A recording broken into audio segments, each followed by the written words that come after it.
Okay, so let's continue. Strengths S for the SWOT model. The strengths of the local and state policing advancing to federal agents are they will be properly funded by the government, trained by and follow the policies and procedures currently in place by the federal government agencies, as well as accept the consequences of breaking any laws when arresting, detaining, housing, and sentencing a person of any color, nationality, sex, and gender under federal laws. Laws would be consistent nationwide without America appearing to have lack of unity within the policing and court system. W, weakness or weaknesses. The weaknesses of local and state policing and courts going federal would be the amount of time it would take to implement the change. Officers, judges, and court officials would have to qualify to be a federal agent or to be employed within the federal courts.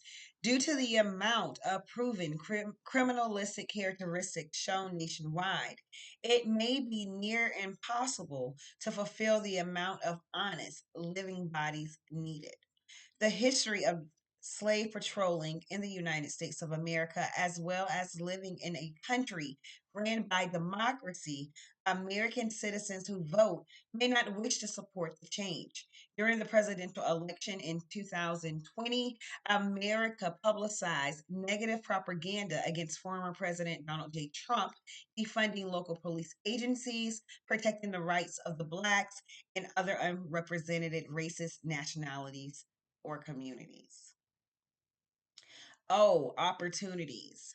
The opportunities posed by having all local and state agencies within the criminal justice system upgraded to federal agencies would be minimizing unlawful racial discrimination, discriminatory, sorry, unlawful racial discriminatory targeting of blacks and other minorities, violating their Fourth Amendment rights, upgrading facilities, housing detained inmates, avoiding violating inmates' rights under the Eighth Amendment, as well as protecting Blacks and other minority races with their 14th Amendment rights.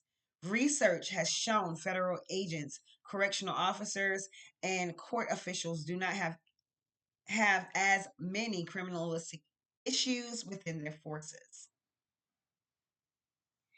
And blacks and other minorities would be less afraid to speak openly about issues within their communities if the Department of Justice has an opportunity to save them, forcing consequences of illegal behavior by the new policing system governing local and state communities. For threats. The threats of alternating many police and court agencies would be the amount of money it would take to update all public and private facilities related to servicing the criminal justice industry.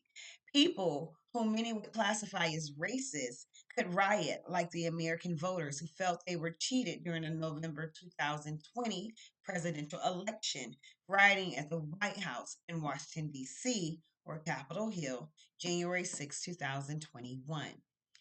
Racist people may commit more unlawful murders and arrests than the various local policing agencies have in the past 13 years. The government could need more funding, which could be difficult in the current struggling American economy. Now, I did not call the January 6th rioters racist. I said a riot could break out, but they could be racist. So that has nothing to do with the past election. It just shows how far and how stressed out America has become.